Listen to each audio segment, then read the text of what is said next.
एक दिन जनाबाई चक्की पीस रही थी, इतने में ठाकुर जी आ गए और ठाकुर जी आकर बोले, ए जना सुन। बोले हाँ, तेरा मुझे पद बहुत अच्छा लगता है, तू पद बहुत अच्छा गाती, चल मुझे पद सुना दे। तो जनाबाई पद गा रही थी। जनाबाई ऐसे चक्की चला रही है और पद गा रही है और ठाकुर जी ऐसे हाथ की टेक लगा करके बढ़िया प्रेम से सुन रहे थे जनाबाई को। धीरे से बीच में ठाकुर जी उठे, बोले ये चक्की पीसना बंद कर, इसकी घर घर आवाज आ रही है ना, तो मुझे तेरे स्वर सुनाई नहीं दे रहे, इसको मत पीसे। तो जनाबाई बोली, काम कैसे छोड़ दूंगी, काम तो पूरा करना पड़ेगा ना, और इतना ही तुमको सुनने का मन है, चलो हाथ लगाओ, तुम पीसो, मैं सुनाती हूँ। तो ठाकुर जी बोले ठीक है मैं पीसना हूँ। ठाकुर जी पीसने बैठे चक्की, बोले तू गा के सुना। ठाकुर जी चक्की चला रहे हैं, जनाबाई गा रही है। अब गाते गाते जना क्या हुआ, ठाकुर जी इतने आभूषण पहन के गए थे, वो आभूषण चक्की से टकरा रहे थे, तो उनमें से आवाज आ रही थी, तो जनाबाई नहीं गा पा रही थी। तो जनाबाई बोली, मैंने चक्की छोड़ी तो क्या आप भी कम हल्ला नहीं कर रहे, इतना सारा गहना पहन के आते हो, छम छम छम छम आवाज करते हैं, सब इनको उतार दो। तो ठाकुर जी ने सारे गहने उतार करके वहीं धर दिए और प्रेम से चक्की पीसने लगे, जनाबाई गाने लगी। सुनते सुनते पद इतने में ही मंगला के घंटे घड़ियाल बजने लगे मंदिर में। ठाकुर जी तुरंत उठे, अरे जना मंगला का समय हो गया, मैं दौड़ के जाता हूँ, मंदिर में पुजारी आ जाएंगे। और ठाकुर जी दौड़ करके गए और मंदिर में जाके खड़े हो गए। लेकिन रात में जो गहने पहने थे वो वहीं छोड़े आए जनाबाई के यहाँ। कपाट जैसे सुबह खुले तो ठाकुर जी के श्री अंग पर एक भी गहना नहीं था, और जब वो गहने नहीं मिले और गहने तो छोड़ आए, ऊपर से एक गलती और करके आए ठाकुर जी। क्या? ठाकुर जी बोले, अगर मैं ऐसे जाऊंगा तो सब पुजारी पहचान जाएंगे, जनाबाई एक काम कर, अपनी सॉल दे दे मुझे। तो जनाबाई की सॉल लपेट के और गए। मंदिर में जैसे पहुंचे, कपाट खुले, पुजारियों ने जैसे देखा ठाकुर जी को, पहले देखा आभूषण कहाँ गए, ठाकुर जी के आभूषण कौन चोरी कर ले गया। इतने में ही नामदेव जी मंगला का दर्शन करने आए थे, तो मंदिर में हलचल हो रही थी। नामदेव जी बोले, क्या हो गया? बोले, ठाकुर जी के आभूषण नहीं मिल रहे हैं, कोई चोरी कर ले गया।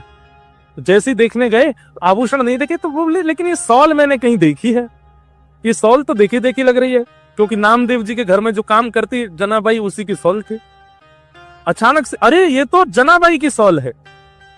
पुजारियों ने जैसे सुना जनाबाई की सॉल, बोले, महाराज क्षमा कीजिएगा, आपकी जना ही आई है और आकर के सब चोरी करके चली गई है ठाकुर जी का, हम उसे छोड़ेंगे नहीं। जनाबाई यहाँ चक्की पीस के सारा आटा इकट्ठा कर रही थी। इतने में सब पंडा पुजारी पहुंच गए और जनाबाई से जाके बोले, हे जना, तेने ठाकुर जी के आभूषण चुराए? अब जनाबाई कुछ बोलती उससे पहले तो पुजारियों को दिख गए कि चक्की के पास में सारे आभूषण रखे हैं। अब जनाबाई क्या समझाए उनको कि पांडुरंग मेरे पास रात को आते हैं, मैं उनके पैर दबाती हूँ, उनको गाना सुनाती हूँ, कोई मानेगा उनकी बात? पुजारियों ने कहा, यही चोरनी है, इसी ने चोरी की है, इससे कुछ पूछना नहीं है, इसका मुंह बांध दो और इसको सूली पर चढ़ा दो। और यही किया, मुख बांध दिया, एक शब्द नहीं सुना उनका, और तभी सूली तैयार करके जनाबाई को चढ़ाने लगे। तो पुजारी जी बोले, ए जना, तेरी कोई अंतिम इच्छा है? तो फिर से जनाबाई ने एक मराठी में फिर एक कीर्तन गाया ठाकुर जी को टोकते हुए, और उसने पूरे संसार को, जनाबाई कहती हैं कि भैया ये प्रीत की रीत बड़ी कठिन है, इनसे प्रेम के मार्ग में अगर आओ तो सोच समझ के आना, ये बहुत खेलते। आज मैं ऐसी स्थिति में लाके खड़ी कर दी हूँ, कहाँ रात में आ करके मेरे साथ में खेलते हैं, मेरे साथ भोजन करते हैं, मेरे पद सुनते हैं, और अब मुझ पर ही चोरी का इल्जाम लगा के सूली पे चढ़वा रहे हैं और खुद मंदिर में अपनी पूजा करवा रहे हैं, देखने तक नहीं आ रहे मेरी ओर। अरे संसार के लोगों, वैसे प्रेम करना हो तो इनसे ही करना, लेकिन इनसे प्रेम करो तो बड़े सोच समझ के करना, ये खेलते बहुत है। ये उस मराठी पद का ये भाव है। और जनाबाई सब पुजारियों के आगे बोली, मैं सफाई नहीं देना चाहती, मैं क्या बताऊं आपको कि मेरे साथ क्या हुआ, मैं बस उन स्मृतियों को हृदय में धारण कर लेती हूँ जो पांडुरंग ने मुझे दिए हैं, और उनके साथ में जाना मंजूर समझूंगी। और सूली पर चढ़ा दिया। जैसे ही सूली उनके गले में लटकाई और पीछे से उसको कस करके बस खींचने ही वाले थे, इतने में ही पांडुरंग भगवान क्रोधित हो गए, और जो सूली का जो फंदा था वो तुरंत रस्सी से जल बन गया, पानी बन गया, और पानी बन करके अदृश्य हो गया। जैसे ही अदृश्य हुआ, श्री नामदेव जी महाराज तुरंत पहुंचे। उन्होंने जाकर के सब पुजारियों से कहा, बोले, पांडुरंग भगवान बड़े क्रोध में हैं, मंदिर में भी बड़े क्रोध में दिखाई दे रहे हैं, वे जनाबाई को ये दंड नहीं दिलवाना चाहते, निश्चित ही कोई अंतरंग लीला है। अरे इतने घेराबंदी में ठाकुर जी रहते हैं, ये छोटी सी लाली कैसे चली जाएगी अंदर, तुमने सोचा?